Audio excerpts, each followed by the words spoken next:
रोचाए वर्णन करूं अखंड स्वरूप की तार। सुपने में सत स्वरूप की किन कैना कसुराता। रात दिन बस्या कर समय मेरा दिल किया रस सोए। क्यों न होए मोए बुझर किया ऐसा हुआ न कोई होए। किन कायम द्वार न खोलिया अबल से आज दीना। जो कोई बोल्या सो फना मिने किन पाया न बकाओ तना। अरस बका कहो बरनना सो बिच फना जिमी क्यों होए। अवल से आज दिन लगे बका सबदन बोल्या कोई। ये चेतन का बेजुची जिमी सो सब जड़ तू जाना। जो थिर कावे और समय सो चेतन सदा परवाना।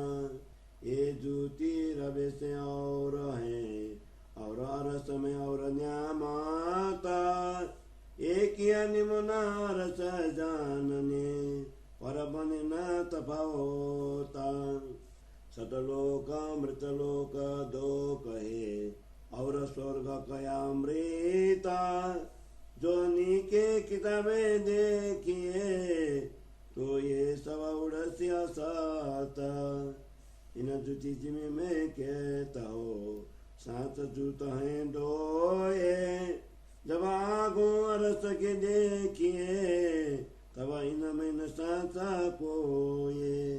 अरस हमेशा कायम ये दुनिया तीनों काला। वाय ना वो ऐसी तो क्यों दीजे अरस मिसाला। ये बारीक बातें अरस की इत दिल जुआ पहुँचे नाए। ये हुकुमा के वे आका इलम हुकुम के माए। सत सुख कई स्वरूप में कई आनंद आरामा। कई खुशहाली खूबियाँ अंग सुचे नाथों जामा। अरस सबे है चेतन हर चीज में सब गुण। सब न्यामत एक चीज में कभी न माए कीना। इन जुती जिमी में वर्णना सतु स्वरूप को कह न जाए। जो कहो कानो न सुनी सो क्यों जीव हृदय समाए। ये लीला जाने श्रेष्ठ ब्रह्म की जाय पहुँचा हुए तारतामा। ये दृष्टा पुरन तव खुले जाय अबला कर इलामा। कह बेदा बेरा तो कछुए नहीं जैसे आकाश फूला। ये चौदे तब का जरा नहीं ना कछु दाल न मूला। कते वे बियों कया चौदे तब कये जो ये एक जरा नजर न आवई जाके तुक न होए दो ये। ऐसा चौदे तबक कनी मुना क्यों अक को दिया जाए।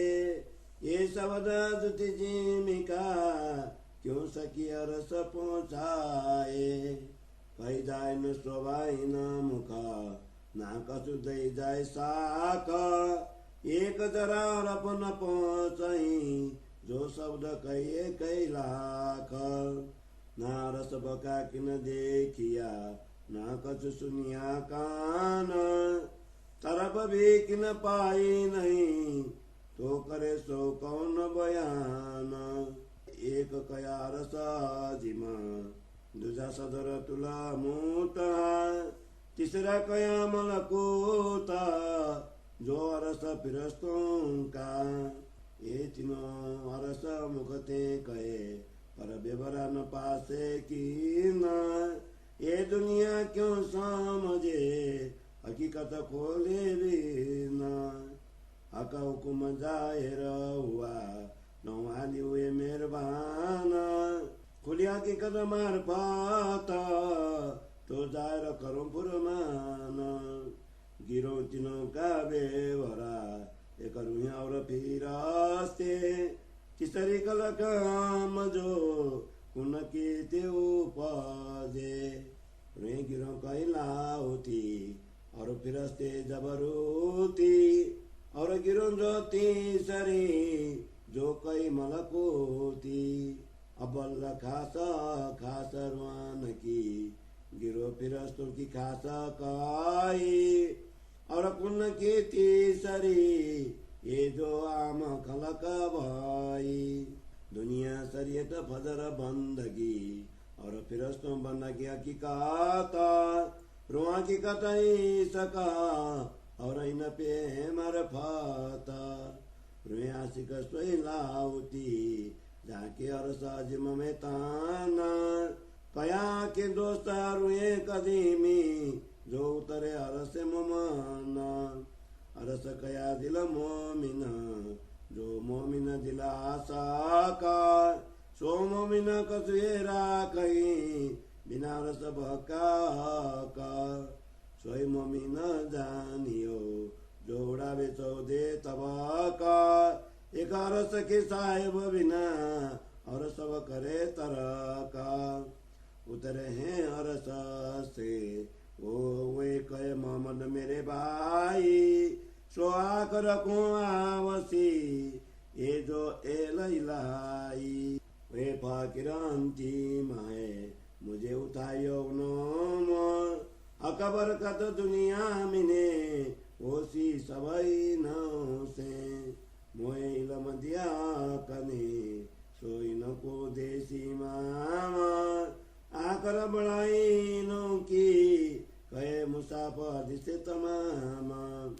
ए मांग्या लिए कपे मुझे उठाइयो आकर आता मेरी के यारों मिने मैं पाऊँ ये निस्बता इमाम जाफर सादिका उन्होंने मांग्या कपे मुझे उठाइयो आखरत मेदी के यारों में मूसा इब्राहिम इस्माइला जिकरिया ये सलेमान दाऊद मांग्या मेदी जमाना उस वक्त उठाइयो सुभान लिखायो फुरमान में सब आवेंगे पैगंबारा जासी जलती दुनिया सब पे कोई सके न मदद कारा आकर मोहम्मद सदावसी और आग न छुटे किनासे सब चले आग दुजाक की एली क्या जार फुरमान में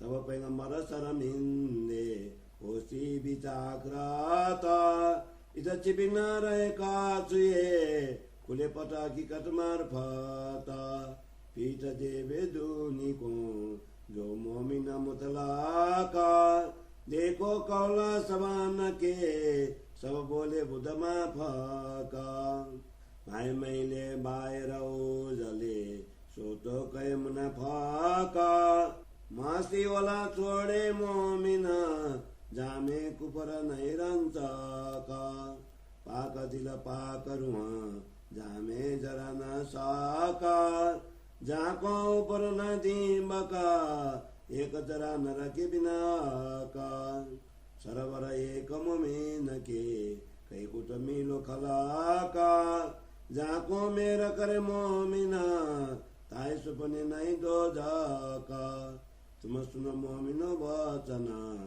जो धनिये कहे मुझे आए साथ आया अपना खेल में जो ली जो सबे बोलाए मैं कया पसरी मुखा तेरी अर्श से आई आताम तो कौन दिया अपना हित जान के अकबकार सैलामा निज हुकुमाया सिर मोमिनो जिनके ताले निज नूरा ऐसे ताले हमारे रूह के हम क्यों न करे अकजौरा ब्रह्म सृष्टि उति ब्रजरास में प्रेम तो लक्ष्य बीना सो लक्ष्य ल्याया वाला करुला परन था किरैलम पुराण जोलो मुत लगैलम ना खरी टोलो क्या करे खासो माता पहचान करनी मुतलका जो गई वाक किलौता लिख भेजा फुरमान में अकर मुझे सराता सो पाए लमा के जब कुलिया की कदमर फाता जो कीजे वर्णन कबका होए जो समेर हुकुमा निस्वता का देसो और आकर सकैलामा अर सरबाओं को चाहिए फोले रो की नजारा तब देखे आम खलाक को जो के लके कबूतारा तोलो न लेबे निमुनाई नका न लेबे नका रसामा अकबिना कसुए न रखे अर सरबाओं यही लामा इटा सब मुतलकियां चाहिए वर्णन करना मुतलाका ले क्या कर जाए रहो ऐसी सूरत बका जाता का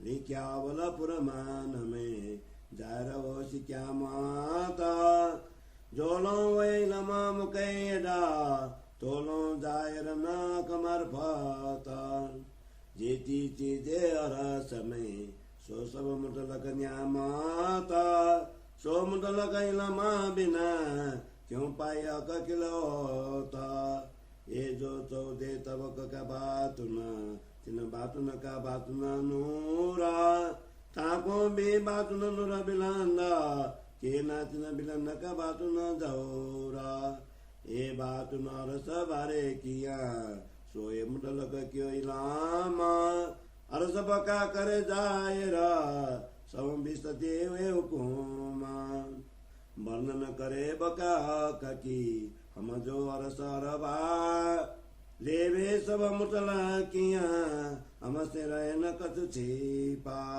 और बात बारी कहे सुनो अरस छोड़ना है मोमीना और बातें मुतलक खेल की करसी अरस में देखे बिना हम जूती जिमी में आए नहीं सुतरे न हमारी नजारा ब्रह्मांड उड़ा भी हरस कंकरी तोरू आगे रहे क्यों कारा और माया दिखाई हमको करी वास्ते हमारे होशी पूर्ण हमारी अरस में रू में करी दी लजे हमारू नाइया खेल में अकर सुखलिएता अकौक में न माया विदा सुख दिए करई कमाता हम तो हुए तो हुकुम तले मैं न हमारी आम में ये मैं बोले अक का हुकुमा यूं बारी कर समायने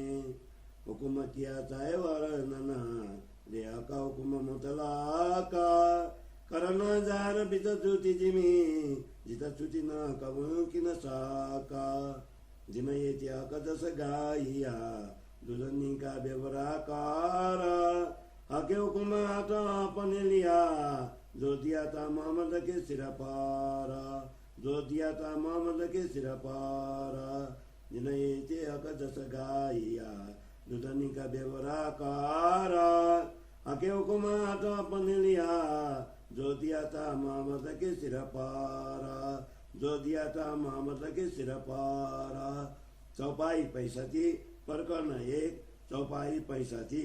बोलो श्री प्राणनाथ प्यारे की जय। श्री तारतम सागर निज नाम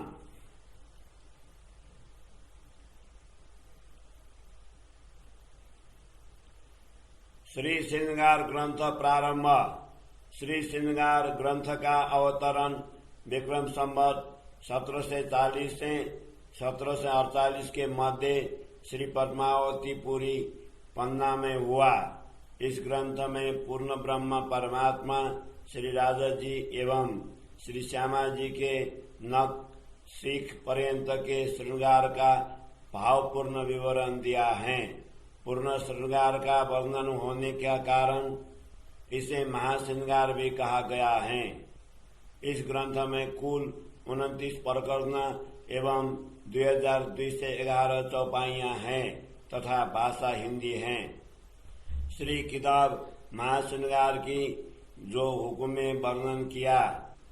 मंगलाचरण को हिंदी सरलार्थ। महामती कहते हैं, हे मेरी आत्मा, श्री राजा जी ने मुझे गुरुतर दायित्व सौंपा है। अब तू उनके श्रृंगार का वर्णन कर। उन्होंने ब्रह्मात्माओं के हृदय को अपना धाम बनाया है, इसलिए तू संपूर्ण श्रृंगार से सुसज्जित उनके स्वरूप को अपने हृदय में अंकित कर। मेरी आत्मा इस नश्वर जगत में रहकर अक्षरातीत धामधनी के अखंड स्वरूप का वर्णन करना चाहती है, किंतु स्वप्नवत जगत में आज तक किसी ने भी सत्य स्वरूप परब्रह्म परमात्मा के चिन्मय स्वरूप का वर्णन नहीं किया है।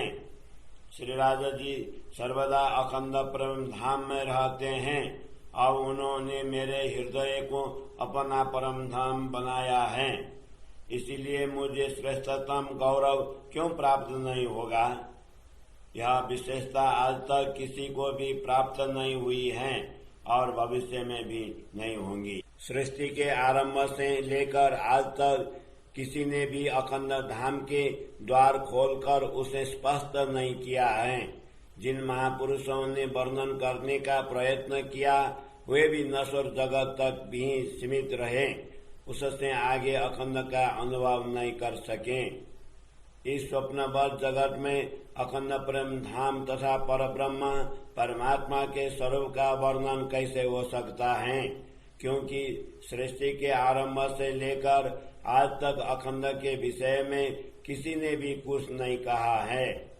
इस नश्वर जगत में जो चेतन कहलाता है उनको भी वस्तुतः जड़ ही समझना चाहिए। जो वस्तुएं अखंड प्रेम धाम में शाश्वत रूप में हैं वे ही सर्वदा चेतन हैं। इस नश्वर जगत की रीति भिन्न प्रकार की हैं एवं अखंड प्रेम धाम की संपदा कुछ और ही है। वस्तुतः अखंड प्रेम धाम की पहचान के लिए ही उदाहरण स्वरूप नश्वर जगत की ये वस्तुएं हैं, किंतु इन दोनों में अंतर बताना भी सरल नहीं है। इस जगत में सत्य लोक एवं मृत लोक दोनों का वर्णन क्रमशः अखंड तथा नश्वर के रूप में किया गया है। साथ ही स्वर्ग को भी अमर कहा गया है, किंतु आप्त ग्रंथों धर्मशास्त्र के तल स्पर्शी अध्ययन से ज्ञात होता है कि ये सभी लोग मिटने वाले हैं।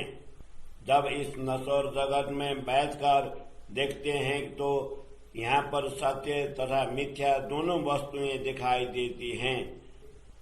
जब परम धाम के समक्ष इनकी तुलना करते हैं तो ज्ञात होता है कि यहाँ पर कुछ भी सत्य नहीं है।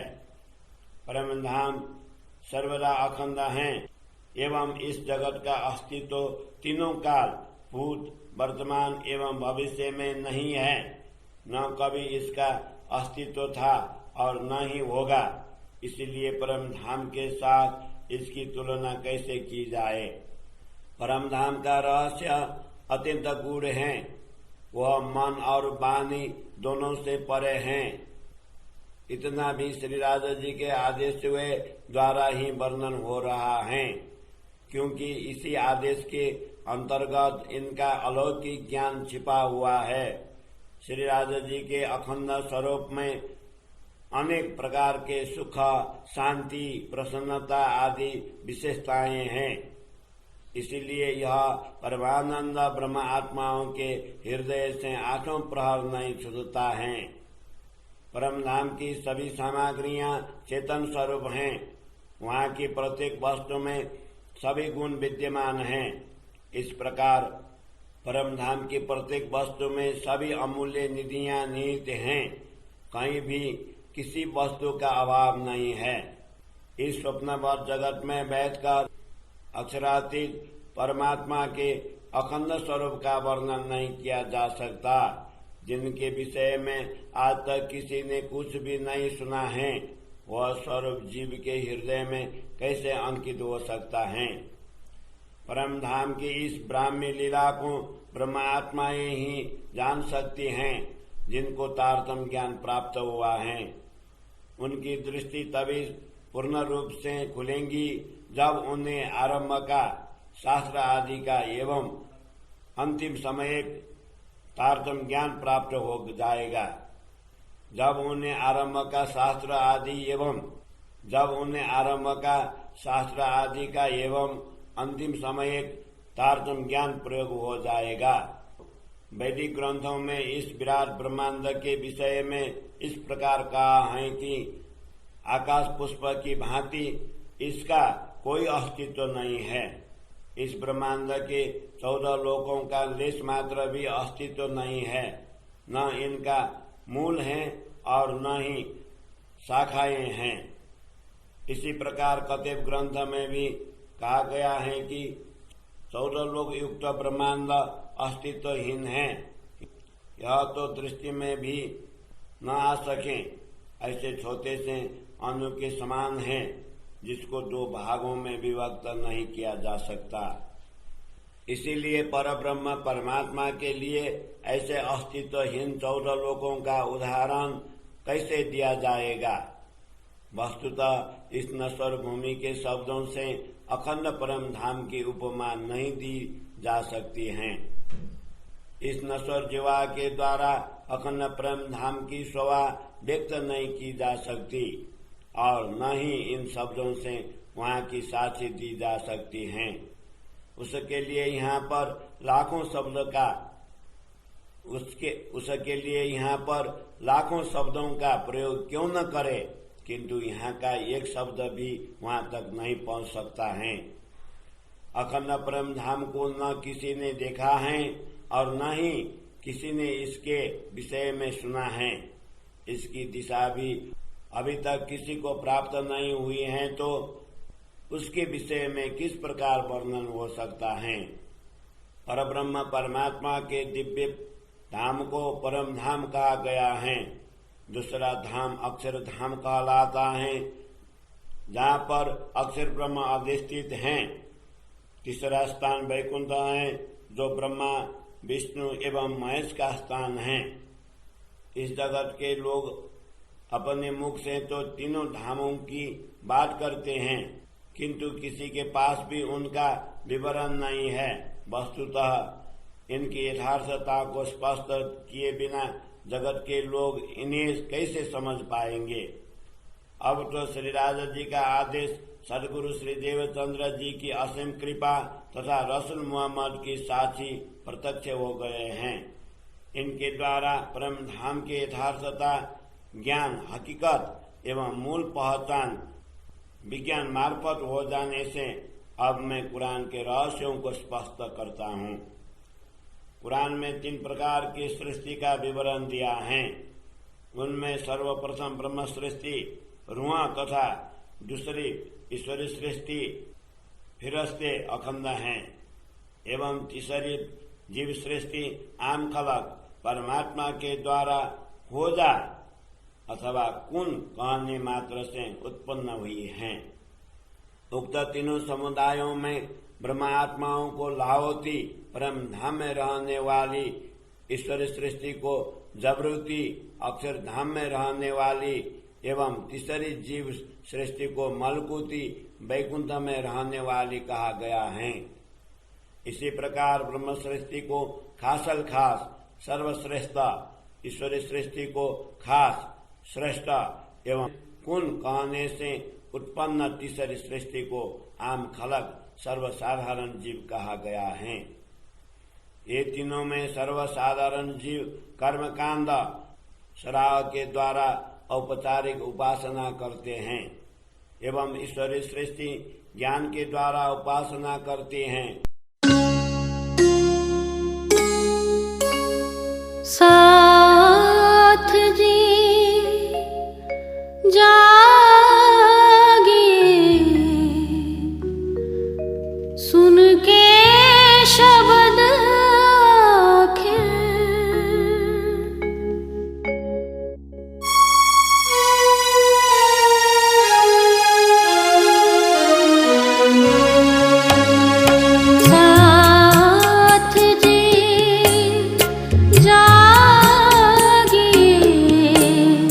सुन के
रे सा नि सा ग रे म ग रे सा ग रे ग म धा नि ध पा म ग सुंदर स्वरूप श्याम श्यामा जी को फिर जाओ बलिहारी।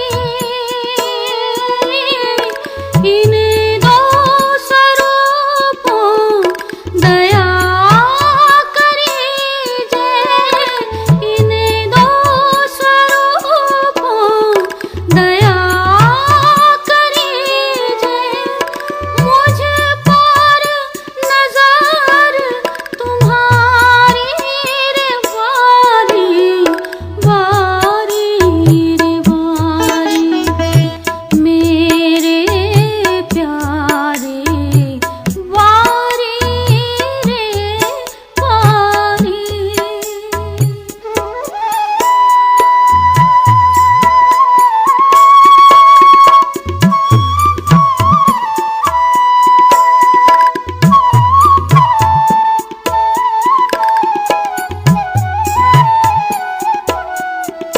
इन जहर जिमी से कोई ना निकसा, अमल चढ़ा अति भारी।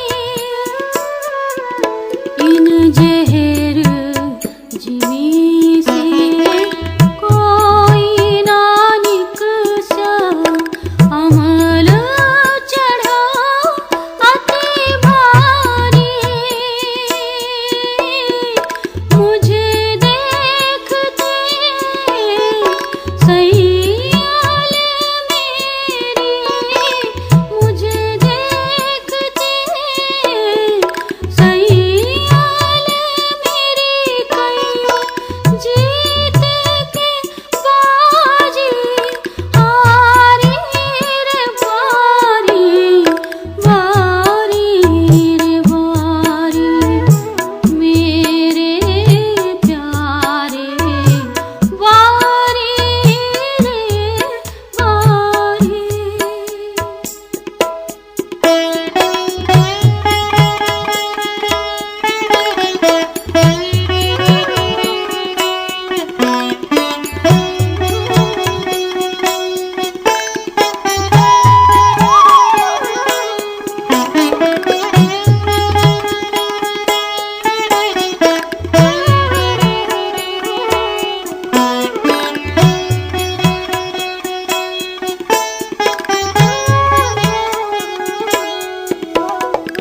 कारी कुमत कोब कुचल ऐसी, कठिन कठोर हुनारी। ग रे सा नि सा ग रे म ग रे सा ग रे ग म धा नि ध पा म ग, कारी कुमत कोब कुचल ऐसी, कठिन कठोर हुनारी।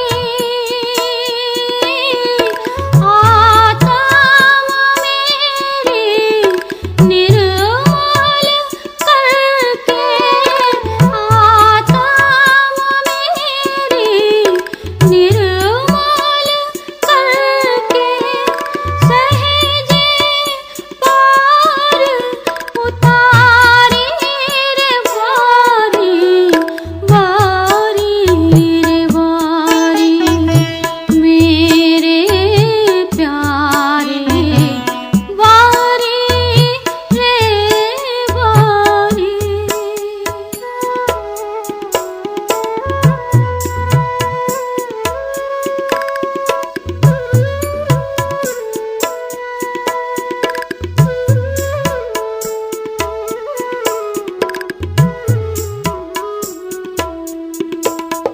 सुंदर स्वरूप सुभग अति उत्तम, मुझ पर कृपा तुम्हारी। सुंदर स्वरूप